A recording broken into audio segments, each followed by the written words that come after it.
بسم اللہ الرحمن الرحیم۔ السلام علیکم معزز خواتین و حضرات، دا سیکرٹ آف اسلام میں خوش آمدید۔ پرانے زمانے کی بات ہے کہ بہاولپور میں ایک مولوی صاحب اپنی 7 بیٹیوں کے ساتھ رہا کرتے تھے۔ وہ مسجد میں نمازوں کی امامت کرواتے اور مدرسے میں بچوں کو قرآن کریم حفظ کرواتے تھے۔ اس کے برابر ہی مولوی صاحب کو مدرسے کے مالکان نے 2 کمرے کا مکان دے رکھا تھا۔ ناظرین، آج کی کہانی ایک آپ بیتی ہے۔ کہانی کو اچھے سے سمجھ سکیں اس لیے آپ کو مولوی صاحب کی زبان میں ہی یہ کہانی سنائیں گے۔ تو ویڈیو میں آگے بڑھتے ہیں۔ مولوی صاحب کا کہنا تھا کہ میرے مالی حالات زیادہ اچھے نہیں تھے، یہاں تک کہ میں زکوٰۃ اور فطرانہ بھی لوگوں سے لے لیتا تھا، کیونکہ مسجد کے ہدیے سے میرا اور میرے گھر کا گزر بسر بہت مشکل تھا۔ اس مہنگائی کے دور میں جہاں 2 بچوں کی پرورش کرنا بھی ایک امتحان بن چکا ہے، میری تو 7 جوان بیٹیاں تھیں۔ میں نے ان کو قرآن کریم اور دین کی تعلیم سے آراستہ کیا تھا۔ اسکول کی انہوں نے شکل بھی نہیں دیکھی تھی۔ میں 2 وقت کی روٹی کے علاوہ انہیں مزید سہولت دینے سے قاصر تھا۔ میری اہلیہ انتقال کر چکی تھی۔ میں اکیلا ساری ذمہ داریوں سے نمٹنے کے لیے رہ گیا تھا۔ میری ساری بیٹیاں خوش شکل اور خوش سیرت تھیں، لیکن جہیز نہ ہونے کی وجہ سے ان کے رشتے نہیں ہو رہے تھے۔ میں اپنی بچیوں کی شادی کی وجہ سے بے حد پریشان تھا کہ ایک دن عجیب و غریب سا واقعہ ہوا۔ میں شام کے وقت لوگوں کے گھروں میں کلام پاک پڑھانے جاتا تھا، اس سے مجھے کافی ہدیہ مل جاتا تھا۔ ایک دن میں ایک گھر میں قرآن کریم پڑھانے جا رہا تھا۔ میں نے راستے میں فٹ پاتھ پر ایک فقیر کو بیٹھے دیکھا، جس کے پاس بہت سے لوگ بیٹھے ہوئے تھے اور اسے اپنے مسائل بتا رہے تھے۔ ایک شخص کہنے لگا کہ میری 4 بیٹیاں ہیں، بیٹا کوئی نہیں ہے اور مجھے بیٹا چاہیے۔ وہ فقیر میری ہی عمر کا ہوگا۔ وہ فقیر اس شخص کو کہنے لگا کہ اگر تو اپنی ایک بچی مجھے دے دے تو دیکھنا کیسے تیرے گھر نرینہ بچوں کی لائن لگ جائے گی۔ اس کی بات سن کر مجھے بہت حیرت ہوئی تھی کہ فقیر کیا مانگ رہا ہے۔ لوگ فقیروں کو پیسے دے سکتے ہیں یا پھر کھانا، اپنی اولاد کون دے سکتا ہے؟ لیکن مجھے فقیر کے پاس بیٹھے شخص پر اس فقیر سے بھی زیادہ حیرت ہوئی کہ یہ بندہ بیٹے کی خاطر اپنی ایک بیٹی اس فقیر کو دینے کو تیار تھا۔ مجھے بڑی حیرت ہوئی کہ کوئی شخص اپنے لختے جگر کو صرف بیٹے کی خواہش پر کیسے فقیر کو دے سکتا ہے۔ لیکن میں وہاں بیٹھے ایک اور شخص کی بات سن کر رک گیا، جو فقیر کو کہنے لگا، مجھے آپ کی کرامات پر بھروسہ ہے، یہ بندہ اگر اس فقیر کی بات مان لے تو اپنی مراد پا سکتا ہے۔ مجھے یاد آنے لگا کہ لوگ ایسی باتوں پر بہت یقین رکھتے ہیں، ایسی بہت سی منتیں مان لیتے ہیں۔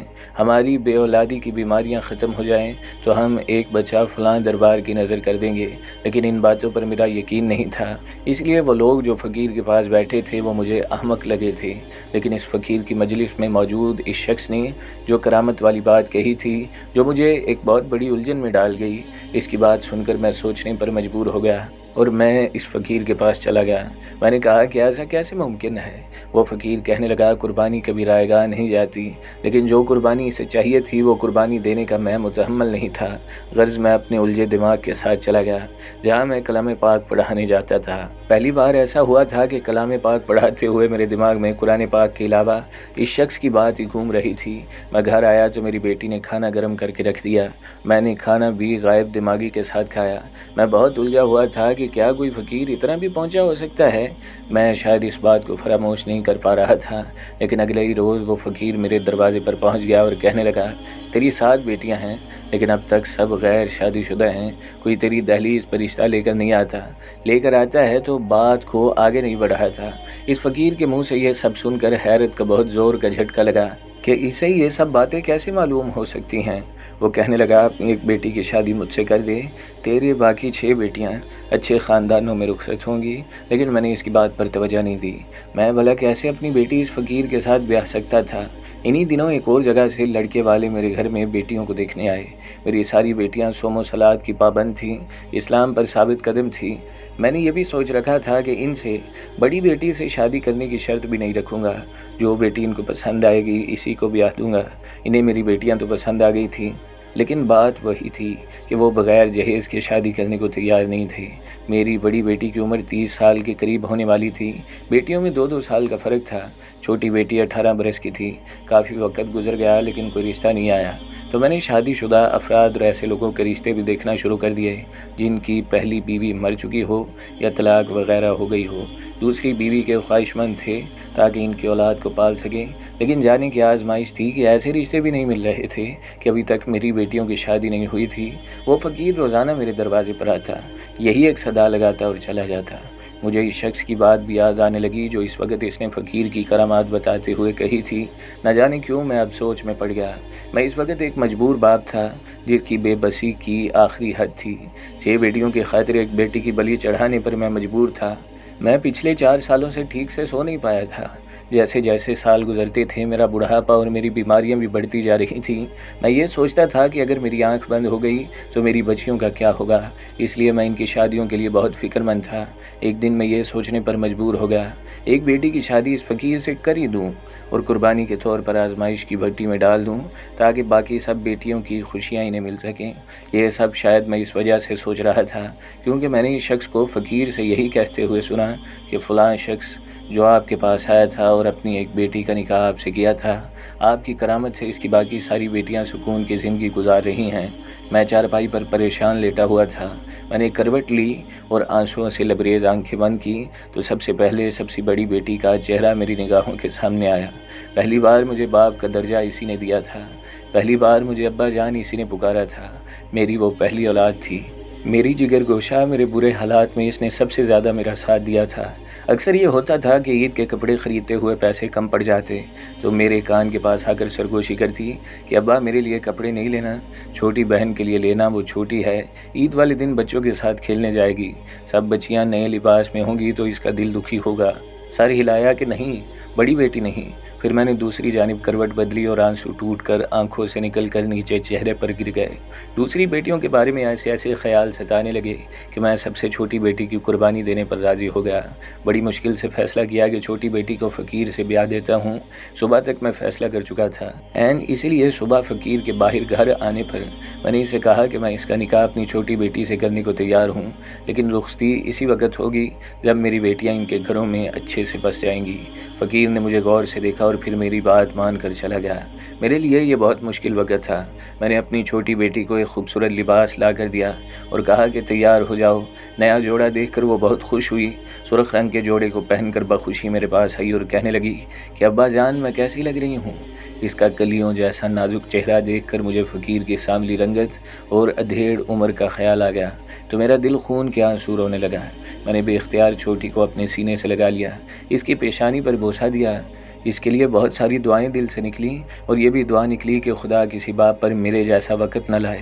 تھوڑی دیر کے بعد فقیر نکاح خواں اور 2 گواہوں کے ساتھ میں آ گیا۔ میں نے باقی 6 بچیوں کو دوسرے کمرے میں بھیج دیا اور چھوٹی بیٹی کے پاس سر جھکا کے بیٹھ گیا۔ اس کے سامنے ہاتھ جوڑے اور پھوٹ پھوٹ کر معافی مانگنے لگا۔ میں نے کہا مجھے معاف کر دے، تیرا باپ بہت مجبور ہے، اس لیے تیرا نکاح ایک فقیر سے کرنے لگا ہے، ایسے میں یہ مجبوری سمجھ کر اپنے باپ کو معاف کر دینا۔ میری بات سن کر میری بیٹی کا مسکراتا چہرہ پھیکا پڑ گیا۔ اس کے چہرے سے غائب ہوتی خوشی دیکھ کر مجھے لگا کہ وہ بہت روئے گی، میری منت کرے گی کہ ابا جان آخر میرا کیا قصور ہے، مجھے کیوں جان بوجھ کر اس عذاب میں مبتلا کیا جا رہا ہے، مجھے کیوں اس آزمائش میں ڈالا جا رہا ہے۔ لیکن وہ ایسے کھڑی تھی جیسے پتھر کا مجسمہ بن گئی ہو۔ پھر اس نے اپنے ہاتھوں سے میرا ماتھا تھاما، میرے بہتے آنسو اپنے ہاتھوں سے صاف کیے اور بولی ابا جان آپ پر میری جان قربان، مجھے کوئی اعتراض نہیں، آپ جو کہیں گے میں وہی کروں گی اور کبھی آپ سے شکوہ نہیں کروں گی۔ تھوڑی دیر کے بعد نکاح پڑھا دیا گیا۔ نکاح کے بعد وہ فقیر لوٹ کر چلا گیا۔ میری چھوٹی بیٹی اداس رہنے لگی تھی، ورنہ وہ تو میرے گھر کی اصل رونق ہوا کرتی، لیکن مجھے خود بھی بہت افسوس اور شرمندگی کا احساس تھا۔ نکاح کے بعد کچھ ہی دنوں میں میری بڑی بیٹی کا رشتہ آ گیا اور بنا جہیز کے اس کا نکاح ہوا اور رخصتی بھی ہو گئی۔ مجھے یقین نہیں آ رہا تھا، ایسا بھی ہو سکتا ہے۔ میں تو یہی سوچتا تھا کہ اگر اس فقیر کی بات جھوٹی نکلی تو اپنی بیٹی کی رخصتی نہیں کروں گا اور طلاق دلوا دوں گا۔ میری بڑی بیٹی اب گھر میں جا چکی تھی۔ اسی طرح ہر ماہ ایک بیٹی کا رشتہ آتا تھا اور بنا جہیز کے میری بچی کو بیاہ کر لے جاتے۔ 6 مہینوں میں میری ساری بیٹیاں اپنے گھر کی ہو گئیں۔ اب چھوٹی بیٹی کی رخصتی کرنی تھی۔ وہ فقیر اب آیا اور مجھ سے پوچھنے لگا کہ اب تو تمہیں میری کرامت کا یقین آ گیا ہوگا مولانا۔ میں نے اسبات میں سر ہلا دیا۔ کہنے لگا میری امانت مجھے دے دو۔ میں نے کہا میرا گھر خالی ہو گیا ہے، میری اس بچی کو میرے پاس ہی رہنے دو۔ تو میرا دل زخمی ہو چکا ہے، میرا دل نہیں چاہ رہا کہ میری بیٹی اس فقیر کے ساتھ رخصت ہو کر جائے، لیکن اپنی زبان سے پھر جانے کا مطلب تو یہی تھا کہ بیٹیاں بھی واپس میری دہلیز پر آ جاتی۔ اس لیے میں نے چند دن بعد بڑے بوجھل دل سے اپنی سب سے چھوٹی بیٹی کو فقیر کے ساتھ رخصت کر دیا۔ چند دن تو ایسے ہی گزر گئے۔ اپنی تمام بیٹیوں کی شادی کے بعد میں مسجد اور مدرسے کی ذمہ داریوں میں اپنی بیٹیوں کو یکسر نظر انداز کر گیا تھا۔ لیکن پھر سوچا کہ مجھے اپنی بڑی بیٹی سے ملنے کے لیے جانا چاہیے کہ میں شادی کے بعد بچوں سے ملنے ہی نہیں گیا۔ پہلے میں نے اچھے سے پھل خریدے اور صاف ستھرا لباس پہنا اور ایک رکشے میں بیٹھ کر بڑی بیٹی کے سسرال پہنچ گیا، لیکن مجھے حیرت کا جھٹکا تب لگا جب دروازہ بجا بجا کر میرے ہاتھ رکنے لگے، لیکن دروازہ کسی نے نہیں کھولا تو مجھے خیال آیا کہ ایسا ہو سکتا ہے کہ کہیں گئے ہوئے ہوں، لیکن کوئی تو گھر ہوتا۔ میں پریشان ہو گیا اور میں گلی میں کھیلتے بچوں کو روک کر پوچھنے لگا یہ لوگ کہاں گئے ہیں۔ مجھے شک تھا کہ شاید انہیں معلوم ہوگا، لیکن مجھے جو خبر ان بچوں سے سننے کو ملی تو میرے تو ہوش ہی اڑ گئے۔ کہنے لگے ہم ان لوگوں کے بارے میں کچھ بھی نہیں جانتے، یہ تو بس 1 ماہ کے لیے آئے تھے، وہ بیٹے کی شادی کر کے پتہ نہیں کہاں چلے گئے۔ یہ سن کر میرے ہوش اڑ گئے تھے۔ کیا پتہ وہ لوگ کہاں گئے ہیں؟ میں نے پوچھا تو انہوں نے جواب دیا کہ وہ تو انجان لوگ تھے۔ میرا تو دل دھڑکنا ہی بھول گیا۔ وہ تو کہہ رہے تھے کہ ہم برسوں سے اس محلے میں رہ رہے ہیں۔ مجھے لگا کسی نے میرے اندر سے روح کو کھینچ کر نکال لیا ہو۔ میں فوراً دوسری بیٹی کے گھر پہنچا تو وہاں بھی کوئی موجود نہیں تھا۔ وہ لوگ بھی وقتی طور پر وہاں کرائے کے مکان میں رہتے تھے اور وہاں موجود لوگوں نے مجھے یہی بتایا کہ یہ لوگ بھی 1 ماہ پہلے ہی جا چکے ہیں اور ہم ان کو نہیں جانتے۔ خیر، مجھے سب بیٹیوں کے سسرال والوں کے بارے میں یہ خبر سننے کو ملی تو اپنے گھر پہنچ کر اپنا سر پکڑ کر بیٹھ گیا تھا۔ میری بیٹیاں نہ جانے کہاں ہوں گی۔ میں نے فقیر کی بات پر بھروسہ کر لیا تھا کہ وہ کرامتی بابا ہے، اس لیے میں نے آنے والے رشتوں کے بارے میں زیادہ جان پہچان بھی نہیں کروائی۔ جو رشتہ آتا تھا میں شادی کرواتا رہا۔ میں اپنی سب بچیوں کو اپنے ہاتھ سے کھو چکا تھا۔ میں یہی سمجھا تھا کہ ایک بیٹی کی قربانی دینے سے میری باقی بیٹیاں سکون کی زندگی گزاریں گی، لیکن میری تو بیٹیاں نہ جانے کہاں چلی گئی تھیں۔ میں انہیں کہاں تلاش کروں؟ میں بہت پریشان تھا۔ ایک دن مجھے وہی شخص نظر آیا جو فقیر کی کرامت کے بارے میں بتا رہا تھا۔ مجھے دیکھ کر وہ شخص بھاگنے لگا۔ میں اس کے پیچھے بھاگا اور اسے پکڑ لیا۔ میں نے اسے کہا بتاؤ کہ وہ فقیر کہاں ہے؟ وہ کہنے لگا کہ وہ تو ان میں سے کسی کو نہیں جانتا۔ میں نے کہا اسے نہیں جانتا جس کی کرامات اس دن اونچی آواز میں سنا رہے تھے؟ کہنے لگا مجھے معاف کر دو، مجھے تو بس اس کام کے لیے اس شخص نے پیسے دیے تھے۔ یہ سن کر میں تو بہت چکرا کر رہ گیا۔ کوئی شخص یہ سب کچھ مجھے دکھانے کے لیے کہہ رہا تھا۔ یہ سن کر میں بہت رونے لگا کہ نہ جانے میری بیٹیاں کس حال میں ہوں گی، کہاں ہوں گی۔ کچھ دنوں بعد ہی میرا لاہور جانا ہوا۔ میں نے وہاں ایک پل پر گاڑی دیکھی تو میرا دماغ چکرا کر رہ گیا۔ میری 7 بیٹیاں اسی کے ساتھ تھیں۔ میں بھاگم بھاگ ان کے پاس پہنچنے لگا تو وہ شخص میری بیٹیوں کو گاڑی میں بٹھا چکا تھا۔ میں نے اس گاڑی کا نمبر یاد کر لیا۔ میں نے اس گاڑی کا پیچھا کیا اور تھوڑی دیر بعد گاڑی ایک پرانے محلے کے بوسیدہ سے گھر کے سامنے رکی۔ میری بیٹیوں کو گھر کے اندر لے گئے۔ میں اسی گھر کی دیوار کے ساتھ چھپ گیا۔ میری بیٹیوں کو گھر کے اندر چھوڑنے کے بعد فوری جب وہ شخص گھر سے باہر نکلا تو بس گھر کی دیوار پھلانگ کر گھر کے اندر دوسری جانب اترا۔ اس وقت وہاں باہر صحن میں کوئی نہیں تھا۔